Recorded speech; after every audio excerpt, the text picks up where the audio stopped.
Shalom saudara sekalian, salam sejahtera. Kebenaran hari ini berjudul Bercampur Pikiran Manusia. Ciri-ciri dari penyesatan melalui pengajaran dapat dikenali melalui beberapa hal. Salah satunya, saudaraku, ajaran yang sesat pasti melemahkan otoritas Alkitab dengan mengabaikan pendalaman Alkitab yang menjadi dasar pengajaran atau doktrin Kristen. Hal ini mengingatkan kepada mereka yang mengajarkan bahwa doktrin dan pandangan teologi seakan-akan sudah sejajar dengan Alkitab. Ajaran yang efektif di masa lalu bisa tidak efektif di masa yang lain atau di waktu yang berbeda. Harus selalu diingat bahwa Alkitab adalah otoritas tertinggi. Zaman bisa berubah dan berdinamika tiada henti. Tetapi kebenaran Alkitab adalah kebenaran mutlak yang menjadi kebenaran satu-satunya. Dan kita juga harus berpusat atau berepicentrum pada pengajaran Yesus dan kehidupan yang telah dijalaninya yang harus kita teladani.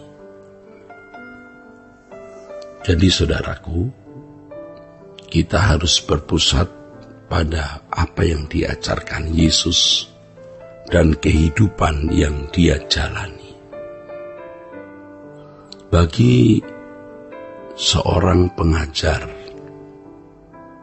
di dalamnya termasuk pendeta, dosen-dosen sekolah tinggi teologi, yang dibutuhkan bukan saja kemampuan bagaimana menafsirkan ayat-ayat Alkitab sesuai dengan kaidah-kaidah hermeneutik dan eksegesis, tetapi juga relasinya, hubungannya dengan Allah, sehingga seseorang dapat mendengar pesan-pesan Allah yang harus disampaikan atau diteruskan untuk generasinya. Kalau seorang teolog atau pembicara di mimbar membuka hati terhadap cara berpikir anak-anak dunia, yaitu mencintai dunia dan hidup dalam kewajaran seperti anak-anak dunia lainnya, maka tidak mungkin ia dapat menemukan kebenaran yang murni. Mereka menjadi kelompok yang sebenarnya salah mengolah kebenaran Alkitab. Kita harus benar-benar waspada bahwa pemikiran yang bukan berasal dari Allah adalah dari iblis. Dewasa ini banyak pembicara atau pengkhotbah yang melandaskan pemikirannya seakan-akan pada Alkitab, tetapi mereka mencampurnya dengan pemikiran manusia, saudaraku. Sama seperti Hawa yang mengubah pernyataan Allah.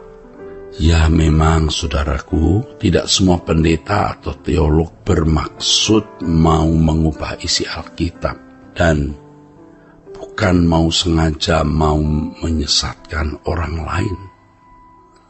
Tetapi oleh karena mereka hidup dalam kewajaran anak dunia, maka pikiran iblis disusupkan di dalam teologianya atau tersusupkan dalam teologianya. Dalam hal ini, jemaat harus menguji roh dengan seksama. Menguji roh sama artinya dengan menguji pengajaran yang disampaikan, apakah berasal dari Allah secara murni atau bukan. Hendaknya kita tidak mengenali ajaran sesat hanya pada kelompok tertentu yang selama ini memang dinyatakan sebagai bidat oleh banyak orang. Bisa dikatakan penyesatan kalau pengajaran tidak membawa manusia dikembalikan ke rancangan Allah semula, serta tidak mengajarkan untuk meninggalkan percintaan dunia dan tidak berfokus pada langit baru dan bumi baru. Jadi mestinya, saudaraku, pengajaran yang benar itu bernuansa pada orientasi hidup dalam kekudusan, tidak dalam percintaan dunia, dan terfokus kepada langit baru, bumi baru. Bahaya yang lebih besar sekarang ini datang dari gereja yang dianggap benar, tetapi sebenarnya justru menghadirkan pikiran-pikiran yang bukan dari kebenaran Alkitab yang murni. Hal ini tidak menggiring iman Kristen kepada kesetiaan yang sejati kepada Kristus. Termasuk gereja-gereja yang hanya mendaur ulang teologi masa lalu yang lebih bersifat olah nalar. Biasanya teolog-teolog tersebut tidak sungguh-sungguh berperkara atau berurusan dengan Allah untuk mendengar pesan Allah bagi generasinya. Mereka menganggap persentuhan dengan Allah adalah subjektif dan bersifat mistis.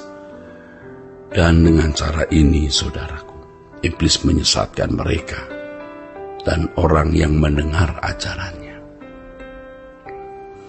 Saudaraku, kita membutuhkan prinsip-prinsip kebenaran Tuhan yang diangkat dari Alkitab melalui proses pendalaman, berdasarkan kaidah-kaidah hermeneutik dan eksegesis dalam tuntunan Roh Kudus, dengan hati yang bersih dan tidak mencintai dunia, serta dalam perjumpaan dengan Allah setiap hari. Inilah dasar bangunan hidup kekristenan yang benar.